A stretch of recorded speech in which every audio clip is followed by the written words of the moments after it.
Hello, everyone. I hope you have had a fantastic 2021. And as we start off into 2022, I figured I would go ahead and record my annual goal class.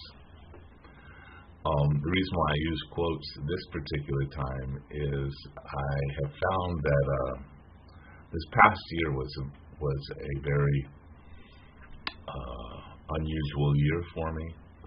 I went through what I would best describe as an ontological tectonic plate shift in the world of my life. Between being into my 50s and of course being present at one of my best friends passing and having been through some of the challenges, of course, that COVID and our particular situation in the environment, both politically and economically in all those ways, just really created this cross-section that, looking back, I'm very fortunate and happy that it has occurred. It gave me a lot to lean into and a lot to make myself uncomfortable with. But of course, going through it, it wasn't always clear as to maybe the benefit that I may receive. Probably the hardest part for me was that literally the year before and into 2021, some of my long-term goals and many of my short-term goals had been accomplished. And because of what I was in the middle of and what I was facing, was really in the process of unincorporating myself from the world as, let's say, it's a big term, but in the sense of making goals and making some type of progress or a mark or whatever it might be, I really, really withdrew from all of that. And so I'm coming into 2022 with not really any goals. This will be a year of goal creation for me and determining what my terminal goal is. We all have a terminal goal. We may have several terminal goals, but a terminal goal is something that either you want to have or you want to do or you want to be, but it has meaning to you. It doesn't necessarily have to have meaning to anyone else, and it doesn't have to have any logic or reason behind it. But the terminal goal is the actual goal that you have. And then, of course, you make measurable goals or measurable commitments that lead you to that terminal goal. And currently I have no terminal goals. I'm in the process of rediscovering those for myself. And so I hope to use this process and share it and share the results of it that I have been used many times in the past, but I've been sharing with you over the last several years, and we can take a better look at it. Probably for me, the most significant change as far as my approach to this and walking forward with this is I really came to a place where I had to decide to either commit to the idea of reason, from the Age of Enlightenment's idea of, we have this capability of reason and to use this reason, and either to commit to that idea or maybe come to an understanding that there's something more. And while I tend to steer away from metaphysical talks. This is going to be difficult not to get into the metaphysical, to share with you what I've experienced and how I'll walk forward with this and into my goals, and hopefully share with you some practical advice or some practical steps I'm using through this process that you can use as well. So, as many of you know, I went through a year that was most certainly had its challenges, and as I stated, I stripped a lot of things away, and in that process, I came to really I had this discomfort, and I didn't know how to express it, because I felt like, when you use reason, we're all encouraged to use reason as our guide. I mean, if you think about it, we're taught rationality all the time, and we're taught to depend on rationality because we can depend on measurement, so to speak. And in that idea, there's been this arrogance that measurement is more superior than, let's say, other forms of knowledge or knowledge that exists outside of reason. And when you start to really adopt that position of reason and that position of rationality, the logical, let's say, progression of steps leads you to atheism, leads you to a place where there is no God. And this is what Nietzsche meant by when he, wrote his book, God is Dead. When he wrote those words, he wasn't saying that there wasn't a God, though he professed to be an atheist. He lived a tortured life as a result as well. And I felt myself in that torture this past year because I wasn't for sure, if I was to use this rationality and this reason and depend on it, then I really would found myself, find it hard to refute atheism. Now, mind you, everything that we look and see in the world is built, and all the illusions that we see in the world is built on this idea of reason or rationality or logic. And whatever logic may be used to bring us to certain conclusions, most certainly it is. And though this isn't necessarily how they motivate people, but if you think about it, when you're young, or maybe you've told your children this, your children may have been crying, they may have been emotional, and you tried to use reason to try to get them to stop crying. Or maybe it was used against you in the sense of, why are you crying? You look to see what this is. So you try to show the logic of it, or you try to show that there's nothing to cry about, that it's okay. As if the feeling that is bringing the tears isn't valid. And we've talked in other talks before about the feeling exercise and about recognizing the validity of someone's feelings and whether we agree with them or not. Those feelings are valid for them. And oftentimes what you find is we use reason and rationality to as if it was mutually exclusive from our feelings. And we most certainly can depend on reason and rationality because we can measure it, whereas our feelings, we could be prone to confirmation bias or many of the other biases that are out there that the mind finds itself subject to. And while I'm quite aware of a lot of those biases, and I use those biases in my when I'm teaching influence and persuasion, I understand those biases because they offer a leverage that is very, very useful when you know about it. And particularly, it can be very useful to those who don't know about them, right? When you do know about these biases and they don't know about these biases, you're able to protect yourself. And protect might be the right word, but to not allow those biases to influence the situation or what you're seeing. And you can also see oftentimes how other people's biases are influencing that. So anyways, long story short, we use this rationality and this reason as if it was much more important than feeling. And mind you, feeling has deceived us because of these biases. And so it's unfortunately not as easy as a binary or some simple problem that you can say, hey, I can depend on reason or rationality, I can depend on my feelings. And again, I don't even think it's mutually exclusive. I think there's this combination of it. And I struggle with this.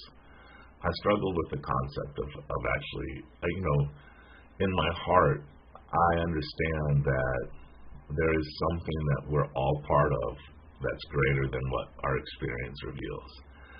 I understand that we are at this moment now, we are the furthest point of the Big Bang, so to speak. We're all the cosmic stardust that happens to be conscious at this point, but we're not conscious of that complete existence of stardust. So I get that, I accept that there's something that's metaphysically larger than maybe what I can experience or has more influence than what I can directly attribute to reason or rationality. But to get here was difficult. And this is what this past year was a lot for me. And so I I know you could be asking yourself, well, what does this have to do with goals? And I've struggled with the last 30 days, 45 days while I've thought about this goal class and what I was going to talk about, because I want to talk about the traditional type of goal class and goal structure that we talk about normally. But there's always this element of faith involved in goals. Faith that you can accomplish them, faith that you, even in spite of when everyone's telling you you can't, that you can. There's always this element of faith to the goals that, it doesn't fit in the world of reason and rationality. And I've danced around it before, and I've said things like, well, we just don't understand the magic of it yet. And it could be that we don't understand the magic ever of it, because the magic, so to speak, is the metaphysical part that lies outside the domain of reason and rationality. And so this particular goal class, I want to talk about that. I want to talk about that domain that exists outside of reason and rationality and why it's important. Because that's where, let's say, the challenge to the status quo occurs. That's where creation really is inspired from. Is this when we look at all this progress that we live within this nuclear age that we live in, this was all an idea at some point, right? And there were people along the way that said this couldn't be done. But yet, because people are able to trust something other than the rationality and the reason of what other people used, that trust or that faith has really helped mankind and people and themselves, and whatever the case may be, it's brought progress and moved it forward. I think, how many times has Elon Musk told that, hey, you can't go to the moon, go to the Mars, but yet he really looks like he's got a lot of his commitments and committed goals in place to reach his terminal goal. And so this is really what I want to sort of talk about today, is this space outside of, let's say, the instructions or the processes, and talk about this idea of what faith really is. Because I think in our world of reason and rationality, we have sort of poo-pooed faith, or we've given it an attribute as if like a weak-minded person needs faith. And I want to say that my belief is that actually some of the strongest-minded people are truly in the moment of faith. Because see, faith is about now. I know that I've got some big-brained, rational people out there that are going to argue this point with me. But when it comes to reason, rationality, and measurement, you're measuring what happened, not what's happening. And even if it's just a millisecond difference, that you're seeing what happened. You're not actually seeing what's happening. You're not seeing the now as you break things down through rationality and reason. You're actually looking backwards, and you're decoding what you saw and interpreting it to a certain particular meaning that you have given that measurement. That's what's happening when you use reason and rationality. You're not living in the moment now. You're typically living in the moment. You're looking backwards. And you may take that backwards information and you might apply it forwards and into the future. But that would be called hope. And unfortunately, this is, I want to say, the opposite side, where the rational reason people want to take faith. They want to push it to the other extreme, in which I would call hope. And hope doesn't have necessarily it's much more subject to the biases such as confirmation bias or whatever bias you might have, because our hope can most certainly create a delusion to us of, let's say, what an ideal state would be. And the idea and the element of hope, or whatever that is that's in hope, has been used against mankind in political messages for quite a long time. And so hope is this idea of something in the future. Your reason and your rationality are something in the past, and faith is now. Right now, it's 6:44 in the morning in Eastern Time. I do not believe the sun is up. It may be, but it wasn't up when I went outside and took the dogs out this morning. But I knew it was going to come up. You could say that my faith of right now, knowing what time it was, knowing what the stars do, I could actually project what was going to happen in the future. I had faith that the sun would come up because of what I would witness right now.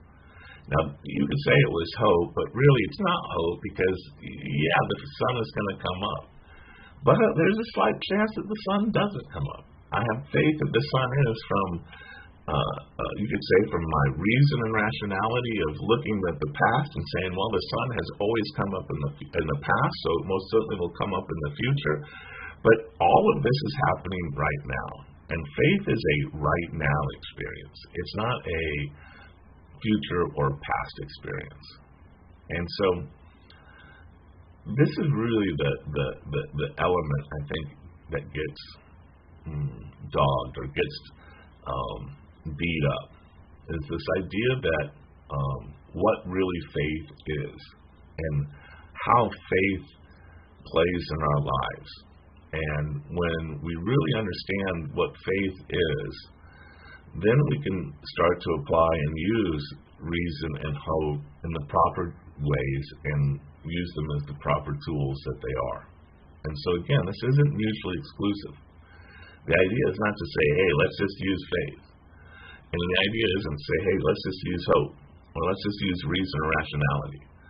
But what happens is that we get identified or over-identified with one of these positions.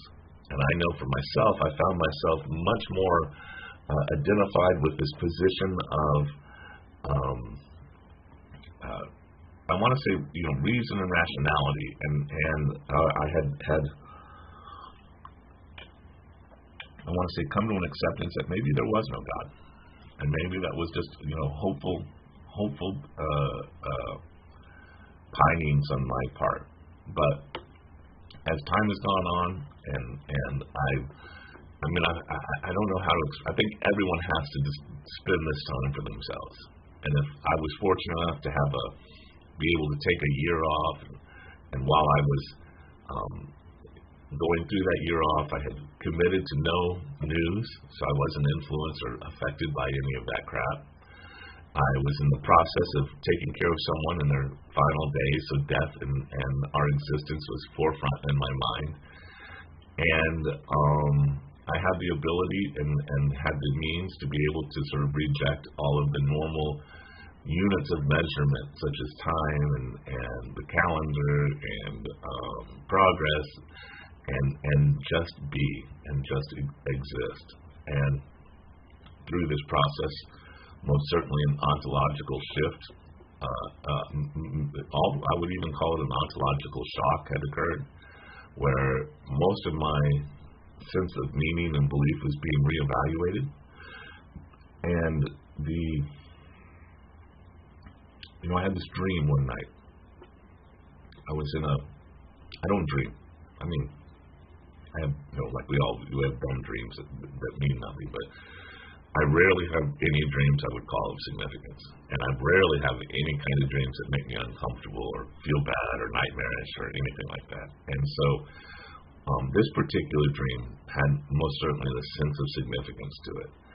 And I was in this room, and there was like a little partition doorway, like a bifold, trifold type partition doorway between me, and I was in this room that was darkened, and there was light I could see through the cracks of the partition in the other room, and I wanted to get through this partition, but there were these frogs in the room. They're about the size of a mouse, and they were jumping on me, and it wasn't necessarily that they were painful or they hurt, but they were cumbersome, and I could feel their weight.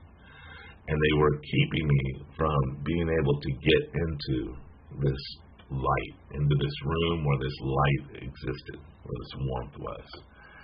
And I woke up. And as I contemplated it, I came to the realization that those frogs were my doubts of reason. Not doubts, let's say the reason that was creating my doubts. Say this is what it was. These were those doubts that were jumping around, and as those doubts existed, they were actually keeping me from the light. And as I contemplated and I came to that realization, I realized that I wasn't living in the moment now. That now is when everything happens. And if I'm truly going to be able to create goals for myself that are meaningful, that are ones that have a sense of purpose for myself, then I'm going to have to live in the world not of just rationality and reason, but I'm also going to have to be part of this world, this metaphysical world of faith. Because if I don't have faith, well, I mean, I can give you a prescription to make money. Benjamin Franklin's autobiography. It's easy. He's spelled out. If you want to know how to become wealthy, it's in that book. Another book you could read called The Richest Man in Babylon. It's easy. I don't want to say make it sound like it's easy to make money and it's easy to get rich. What it is it's already prescribed. And so if those are your goals, there's people who have already tread that path, and you most certainly can just follow in their footsteps. But if your goal is something that is to create something that doesn't exist, to bring an idea into the world that you feel will make a difference, to bring a product or to bring a service or to be a part of something that doesn't exist yet, well, that's where the metaphysical part comes in. That's where the faith comes in. Because there's going to be times when your courage and your commitment and your persistence and everything is really going to be called into question. And while I know that probably the single most valuable quality a human being can have in the pursuit of success is probably persistence. Persistence can also be the very thing that keeps you from success. So it's that metaphysical difference. It's that difference that's hard to make tangible, that it's hard to measure. And if everything that we do when we go to create goals is based on measurements, including our terminal goal, well, that's why most people don't like goals. That's why most people don't like the goal. It's because it doesn't leave room for their self-expression, for who they are, for their authenticity. My goal is to be as Matt as I can be. The more Matt I can be, the more happy I will be. This is the big goal that came out for me this year. Was, when I say goal, it's really more a way of life. Is to be as Matt as I can be, to be as authentic as to bring as authentic to me and an authentic self to every situation that I do. And I know through that behavior and the faith I have of the metaphysical that this next year most certainly will be a promising year in the idea of goal creation for me. I have that faith. And that faith, of course, brings me to a knowledge, and it's the type of knowledge that exists outside of reason. So, whether it be the tyranny of metrics, or whether it be the justification of some obviously immoral act, such as slavery or war, reason and rationality have most certainly done their share of damage in the world. So the argument that, and I will agree, religion most certainly has created a lot of strife through the existence of mankind. Rationality and reason are most certainly on their way of catching up. And so I think it's a balance. I think it's understanding what our faith is and combining that with the reason and rationality that is really the magic of the human existence. So I know this was a different kind of goal class, and I know it wasn't the kind of goal class where I gave you some, hey, here are your steps you need to take. But what I really hope is, I hope that I've inspired you to step into an area that may not have the structure that you're familiar with, and may make you uncomfortable. But step into it with the faith that the change that comes out of it will be for your benefit. I hope y'all have a great 2022, and I look forward to